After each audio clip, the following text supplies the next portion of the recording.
Hi students, welcome to ABL Physics. 11th Physics Unit 4 Work, Energy and Power. இந்த யூனிட்ல இருக்கக்கூடிய ஒரு இம்பார்ட்டண்டான 5 மார்க் கொஸ்டின் தான் ஒர்க் கைனடிக் எனர்ஜி தியரம். சிம்பிளா இதை நாம ஒர்க் எனர்ஜி தியரம்னு கூட சொல்லலாம்.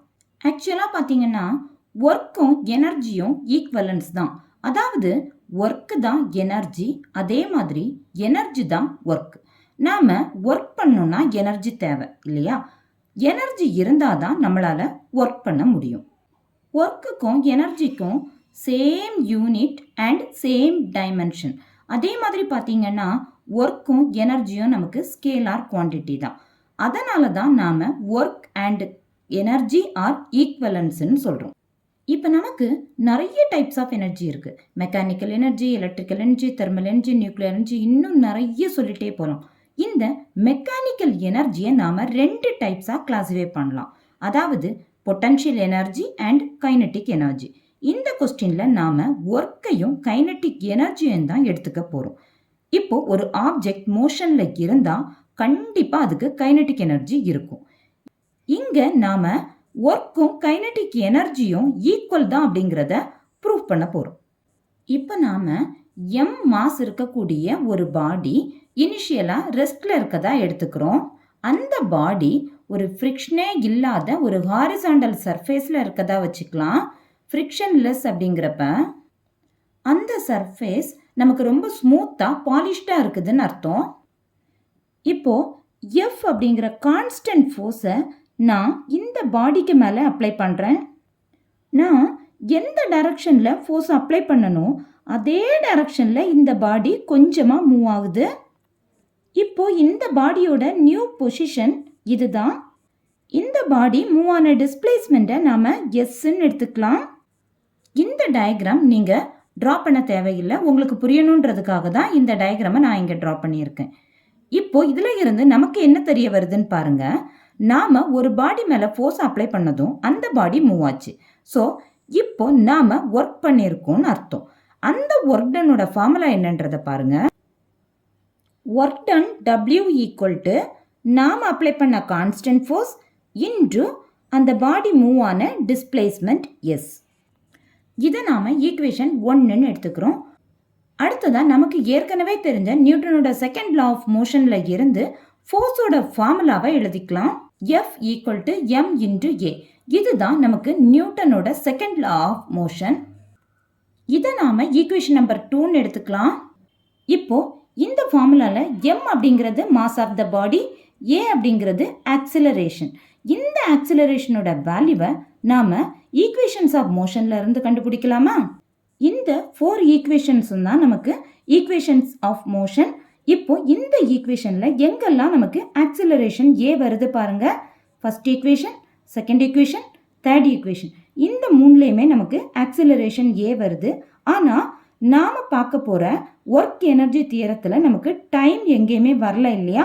அப்போது டைம் இல்லாமல் ஏ எந்த ஃபார்முலாவில் வருது பாருங்கள். இந்த third equation of motion v square equal to u square plus 2as. இப்போ இந்த ஃபார்முலாவை நாம் அங்கே எடுத்து எழுதலாமா? இதுதான் இப்போ நமக்கு ஈக்குவேஷன் நம்பர் 3. இந்த ஈக்குவேஷனில் இருந்து நாம் ஏ அதாவது ஆக்சிலரேஷன் தான் கண்டுபிடிக்கணுன்றதை நான் ஃபஸ்ட்டே சொல்லிட்டேன் இல்லையா? இப்போ ஏ கண்டுபிடிக்கிறதுக்கு நாம் இந்த ஈக்குவேஷனில் ஆர்ஹெச்எஸ்ல இருக்கிறத அப்படியே எல்ஹெச்எஸ்லையும், இந்த எல்ஹெச்எஸ்ல இருக்கிறத அப்படியே ஆர்ஹெச்எஸ்லையும் எடுத்து எழுதிக்கலாமா?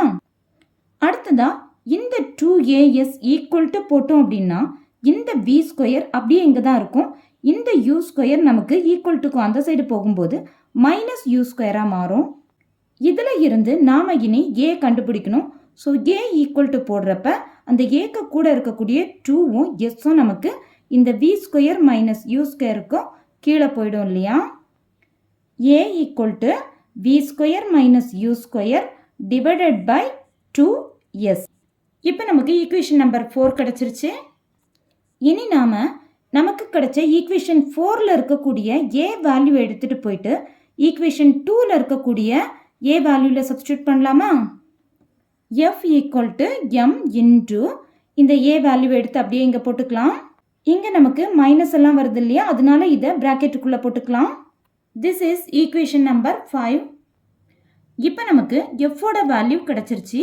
இப்போ நமக்கு கிடைச்ச இந்த எஃபோட வேல்யூவை எடுத்துகிட்டு போயிட்டு ஈக்குவேஷன் 1ல் இருக்கக்கூடிய எஃப் வேல்யூவில் போய் சப்ஸ்டியூட் பண்ணலாமா?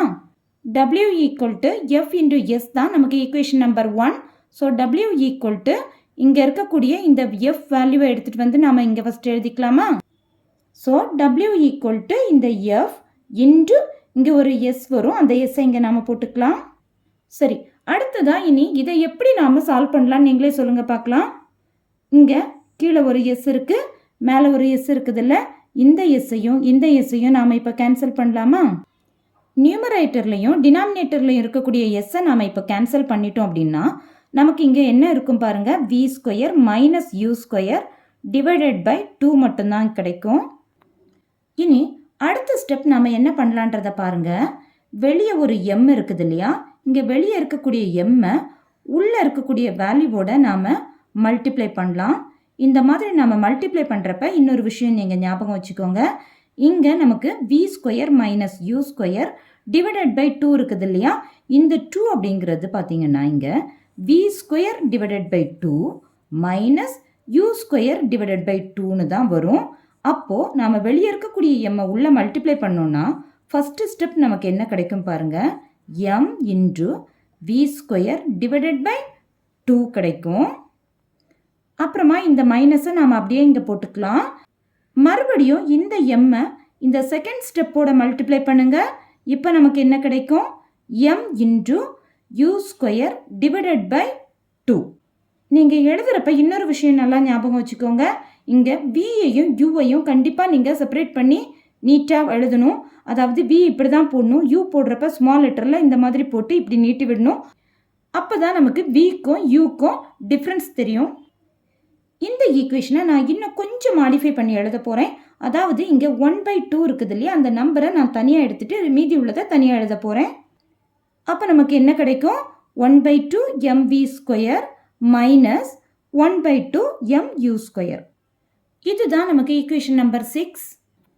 இந்த ஈக்குவேஷனில் நமக்கு u அப்படிங்கிறது இனிஷியல் வெலாசிட்டி, v அப்படிங்கிறது ஃபைனல் வெலாசிட்டி. சரி, இப்போ நாம் ஒர்க் டன்னுக்கான எக்ஸ்பிரஷனை கண்டுபிடிச்சிட்டோம் இல்லையா, அடுத்ததாக கைனட்டிக் எனர்ஜிக்கான எக்ஸ்பிரஷனை கண்டுபிடிக்கலாமா?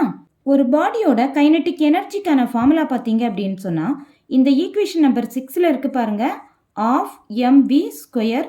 இந்த ஃபார்முலா தான் kinetic energy of the body. Kinetic எனர்ஜியை நாம் கேஇன்னு எடுத்துக்கிறோம்.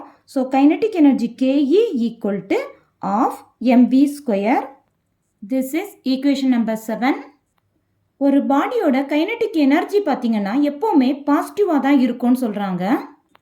இப்போ நமக்கு கைனட்டிக் எனர்ஜிக்கான ஃபார்முலா தெரியும் இல்லையா, அடுத்ததான் சேஞ்ச் இன் கைனட்டிக் எனர்ஜி எப்படி இருக்குன்றதை பார்ப்போமா? சேஞ்ச் இன் கைனட்டிக் எனர்ஜி அப்படின்னு சொன்னாலே ஃபைனல் கைனட்டிக் எனர்ஜியில் இருந்து இனிஷியல் கைனட்டிக் எனர்ஜியை நாம் மைனஸ் பண்ணால் போதும். இப்போ இங்கே பாருங்கள், நமக்கு ஏற்கனவே கைனட்டிக் எனர்ஜியோட ஃபார்முலா ஆஃப் mv ஸ்கொயர்னு தெரியும்.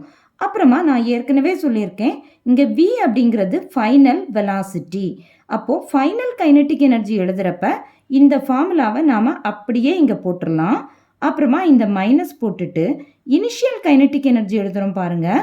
அப்போது இந்த இடத்துல விக்கு பதில் இனிஷியல் வெலாசிட்டியோட சிம்பிள் என்ன, நமக்கு u இல்லையா?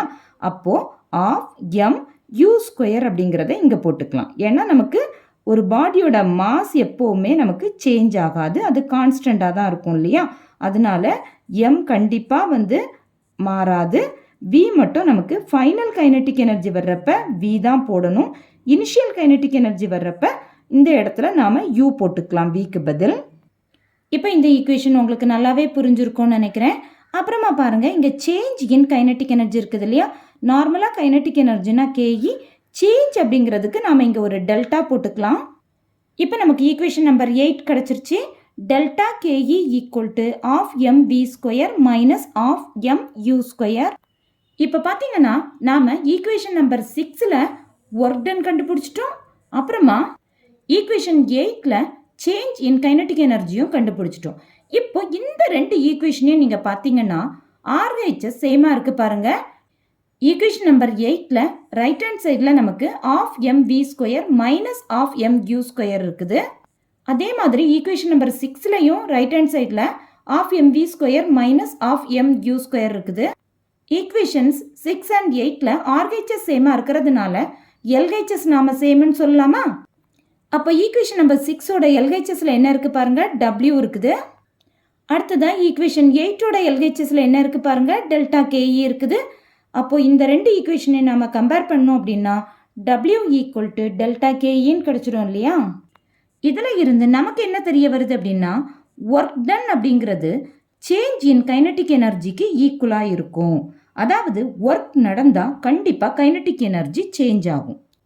So work kinetic energy theorem அப்படிங்கிறது work done changes the kinetic energy of the பாடின்னு நாம் சொல்லலாம். இனி நாம் இதில் இருக்கக்கூடிய 3 ஸ்பெஷல் கேசஸை பார்க்கலாம். ஈக்குவேஷன் நம்பர் 6ல் ஒர்க் டன் நமக்கு எப்போ பாசிட்டிவாக இருக்கும்னு பாருங்கள். இங்கே V அப்படிங்கிறது final velocity. So half mv square is the final kinetic energy. அதே மாதிரி U அப்படிங்கிறது நமக்கு initial velocity. So half mu square is the initial kinetic energy. இப்போ இந்த இனிஷியல் வெலாசிட்டியை விட ஃபைனல் வெலாசிட்டி நமக்கு இன்க்ரீஸ் ஆனால் ஃபைனல் கைனட்டிக் எனர்ஜியும் இன்க்ரீஸ் ஆகும். So higher value minus lower value நமக்கு ஆன்சர் எப்படி கிடைக்கும், பாசிட்டிவ்ல தானே கிடைக்கும். அப்போது கைனட்டிக் எனர்ஜி இன்க்ரீஸ் ஆனால் ஒர்க் டன் பாசிட்டிவாக இருக்கும். Case number 1, if the work done is positive then kinetic energy increases. இதே மாதிரி தான் அடுத்ததான் நாம் கேஸ் நம்பர் 2 பார்க்கலாம். ஸோ கேஸ் 2 பார்க்குறப்ப இந்த இடத்துல நமக்கு கைனட்டிக் எனர்ஜி டிக்ரீஸ் ஆனால் என்ன ஆகும் பாருங்கள். இனிஷியல் கைனட்டிக் எனர்ஜியை விட ஃபைனல் கைனட்டிக் எனர்ஜி நமக்கு டிக்ரீஸ் ஆகிடுச்சு அப்படின்னா lower value minus higher value இல்லையா? அப்போ நமக்கு ஆன்சர் எப்படி கிடைக்கும், நெகட்டிவில் கிடைக்கும் இல்லையா? ஸோ ஒர்க் டன் வந்து எப்படி இருக்கும், நமக்கு நெகட்டிவாக இருக்கும் கைனட்டிக் எனர்ஜி டிக்ரீஸ் ஆனால். நெக்ஸ்ட்டு நம்ம கேஸ் நம்பர் 3ல் ஒர்க் டன் எப்போ வந்து 0 ஆகுன்றதை பார்க்க போகிறோம். உங்களுக்கே தெரிஞ்சிருக்கும், இந்த ஒர்க் டன் நமக்கு 0 ஆகணும்னா இந்த ரெண்டு வேல்யூவும் நமக்கு ஒரே மாதிரி இருக்கணும் இல்லையா? அதாவது final kinetic energy equal to initial kinetic energy. அப்போது கைனட்டிக் எனர்ஜியில் நமக்கு என்ன இருக்கக்கூடாது, சேஞ்ச் இருக்கக்கூடாது. So there is no change in kinetic energy means the work done is equal to 0.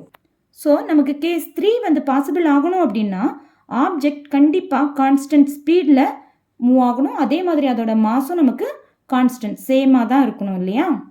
அப்போது கேஸ் 3லேருந்து நமக்கு என்ன தெரிய வருது அப்படின்னா ஒரு ஆப்ஜெக்ட் கான்ஸ்டன்ட் வெலாசிட்டியில் கான்ஸ்டன்ட் மாஸோட மூவ் ஆச்சு அப்படின்னா ஒர்க் டன் நமக்கு 0வாக இருக்கும். ஒர்க் எனர்ஜி தியரம் கேட்டாலே நாம் ஃபஸ்ட்டு தியரி பார்ட் எழுதிக்கலாம், அப்புறம் டயக்ராம் ட்ரா பண்ண தேவையில்லை. ஃபஸ்ட்டு நாம் ஒர்க் டன்னோட ஃபார்முலா எழுதிக்க போகிறோம். அதுக்கப்புறமா நியூட்டன் செகண்ட் லாலேருந்து ஃபோர்ஸோட ஃபார்முலா, நெக்ஸ்ட்டு ஈக்குவேஷன்ஸ் ஆஃப் மோஷனில் இருந்து v square equal to u square plus 2as formula எழுதிக்கிறோம். அதில் இருந்து a வேல்யூ கண்டுபிடிச்சி f ஈக்குவல் டு ma கொண்டு போய் சப்ஸ்டியூட் பண்ணுறோம். இப்போது நமக்கு கிடைச்ச f வேல்யூவை எடுத்துகிட்டு போயிட்டு w equal to f dot s ஃபார்முலாவில் போட்டு ஒர்க் டன் வேல்யூ கண்டுபிடிக்கிறோம். அப்புறமா கைனட்டிக் எனர்ஜிக்கான எக்ஸ்பிரஷன் கண்டுபிடிச்சி ஒர்க் டனும் கைனட்டிக் எனர்ஜியும் சேம் தான் அப்படிங்கிறத நாம் ப்ரூவ் பண்ணுறோம். அப்புறமா ஒர்க் எனர்ஜி தியரம் எழுதிட்டு ஸ்பெஷல் கேசஸ் எழுதி நாம் கம்ப்ளீட் பண்ணிடலாம். மொத்தம் நமக்கு 3 ஸ்பெஷல் கேசஸ் இருக்குது. அவ்வளவுதான். தேங்க்யூ.